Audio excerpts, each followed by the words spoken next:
반갑습니다. 이번 시간에는 순환소수의 분수 표현에 대해서 배워보도록 하겠습니다. 오늘 수업을 듣고 난 이후에는 여러분들은 순환소수를 분수로 나타낼 수 있게 되고 또한 유리수와 순환소수의 관계를 이해할 수가 있습니다. 두 가지 학습 목표 중에서 첫 번째 학습 목표인 순환소수를 분수로 나타내어 보는 것에 대해서 먼저 배워보도록 하겠습니다. 먼저 순환소수가 무엇인지 생각해 보도록 하겠습니다. 우리는 소수를 분류하는 방법에 대해서 배운 적이 있습니다. 소수점 아래 0이 아닌 숫자가 유한번 나타나는 소수를 유한소수라고 하였으며, 예를 들어 0.2, 1.57 등과 같은 소수가 유한소수에 해당합니다. 또한 소수점 아래 0이 아닌 숫자가 무한번 나타나는 소수를 무한소수라고 하였고, 소수점 아래 어떤 자리에서부터 일정한 숫자의 배열이 한없이 되풀이되는 것을 순환소수라고 하였습니다. 예를 들어 0.3333처럼 3이 계속해서 반복되는 소수를 순환소수라고 이야기를 해줄 수가 있습니다. 또한 우리는 순환하지 않는 무한소수에 대해서도 배워보았는데, 예를 들어 우리가 알고 있는 원주율 파이가 이에 해당합니다. 그렇다면 다음 질문에 한번 함께 답해 보도록 하겠습니다. 두 순환소수를 한번 비교해 보도록 합시다. 순환소수 3.3333과 0.3333을 비교해 본다면 여러분들은 어떤 생각이 드나요? 네, 많은 친구들이 두 순환소수를 비교하였을 때 소수점 아래 부분이 같다라고 많이 느낄 것입니다. 그렇다면 이 두 순환소수를 빼주면 어떤 결과가 나올까요? 우리는 초등학교 때 소수의 뺄셈을 배운 적이 있기 때문에 그와 비슷한 방법으로 소수의 뺄셈을 생각해 준다면 우리는 3.3333에서 0.3333을 빼주게 되면 소수점 아래 부분이 같기 때문에 3만 남는다고 우리가 알 수가 있습니다. 우리가 이렇게 두 순환소수를 비교해 본 방법을 가지고 순환소수를 분수로 표현하는 방법에 대해서 배워보도록 하겠습니다. 0점 순환마디 3을 분수로 나타내 보도록 하겠습니다. 첫 번째 단계는 순환소수를 x로 놓는 것입니다. x를 0점 순환마디 3이라고 놓았을 때 우리는 순환마디가 3이라는 것을 알고 있기 때문에 0.3333이라고 표현을 해줘도 무관합니다. 두 번째 단계는 양변에 적당한 10의 거듭제곱을 곱하는 것입니다. 이때 소수점 아래의 부분이 같아지도록 곱한다는 점에서 유의해 주셔야 합니다. 예를 들어 양변에 10을 곱해 준다면 10x는 3.3333이 되고 x는 0.3333과 비교해 본다면 소수점 아래 부분이 같아짐을 우리가 알 수가 있습니다. 마지막으로 3단계인 두 식을 변끼리 빼주어 x의 값을 구하는 것입니다.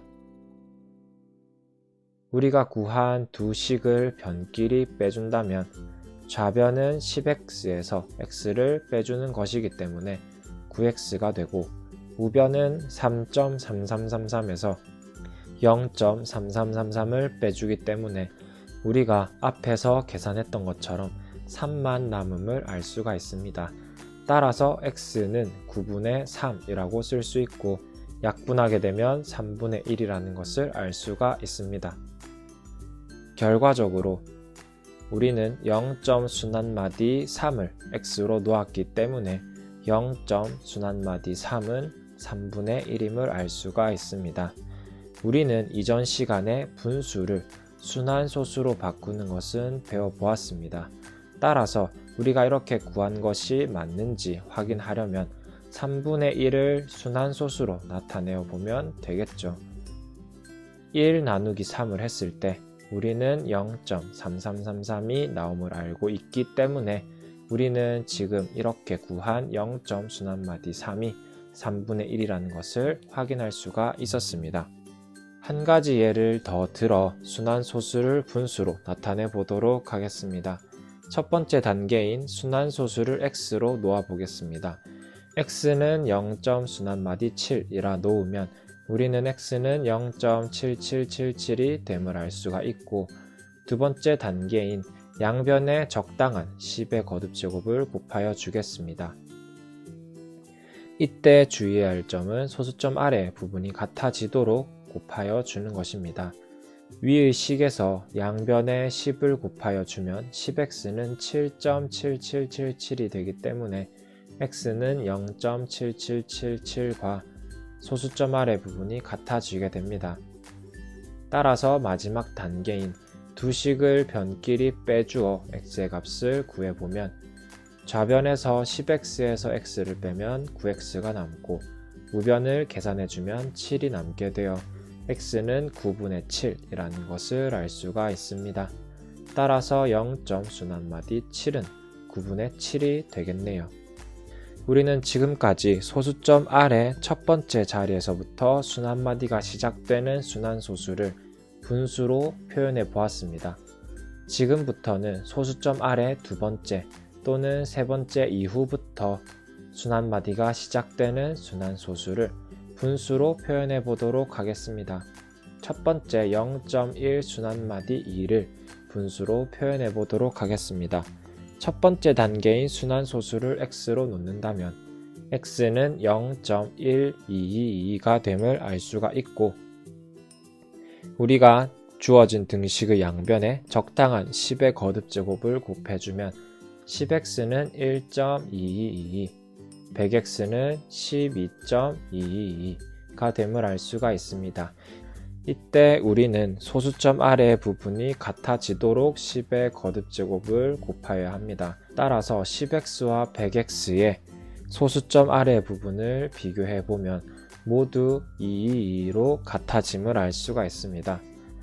따라서 소수점 아래의 부분이 같은 두 식을 써주고 변끼리 빼주도록 하겠습니다.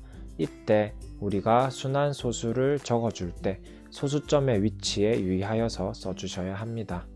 변끼리 계산해보면 좌변은 100x에서 10x를 뺐기 때문에 90x가 되고 우변을 계산해주면 11이 되어 x는 90분의 11이 됩니다. 따라서 0.1 순환마디 2는 90분의 11이라고 표현을 할 수가 있겠죠. 이때 90분의 11은 기하분수이기 때문에 더 이상 계산을 해주지 않습니다. 만약 약분이 가능한 분수라면 기하분수의 형태로 만들어주는 것이 좋습니다.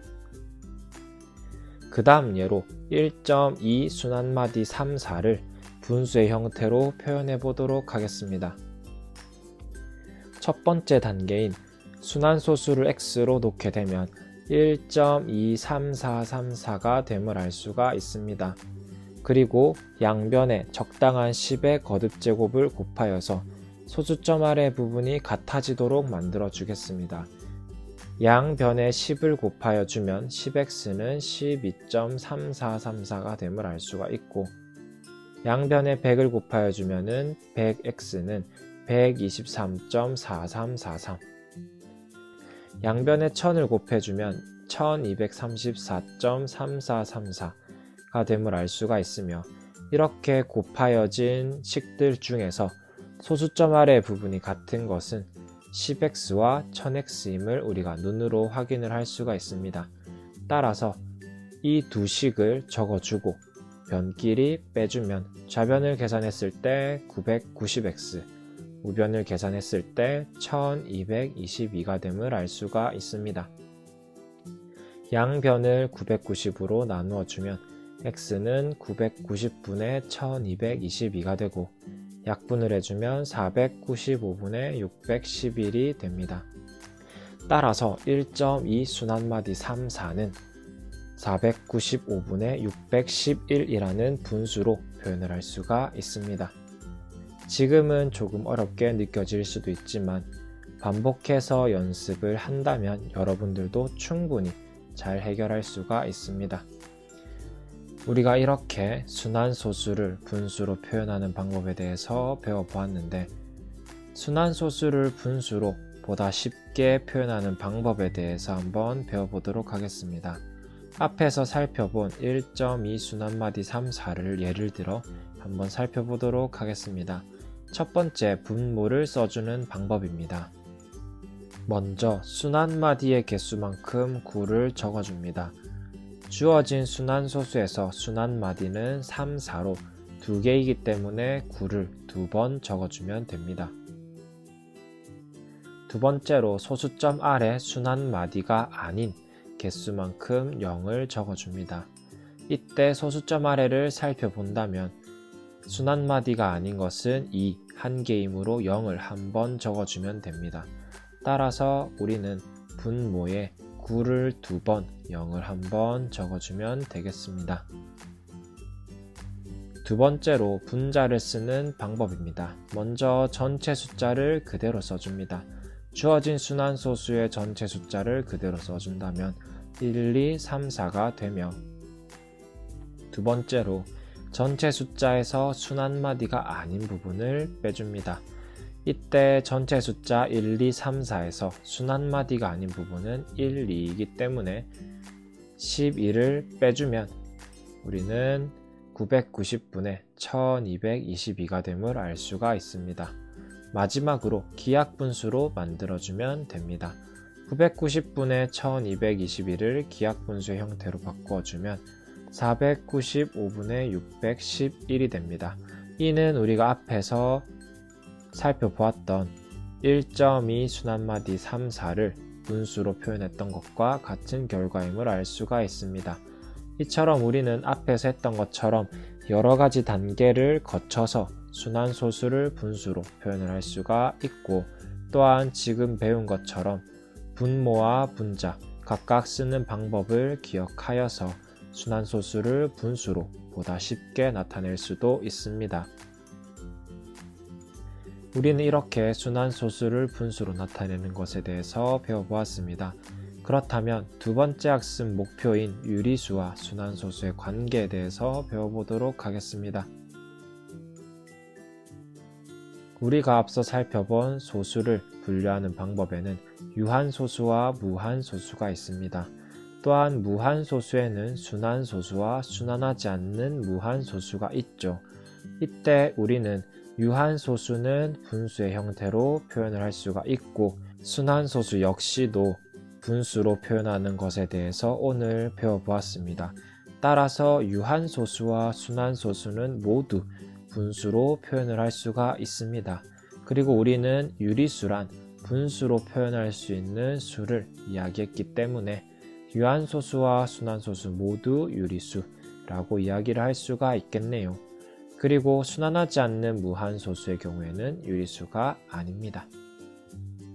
오늘 배운 내용들을 한번 복습해 보도록 하겠습니다.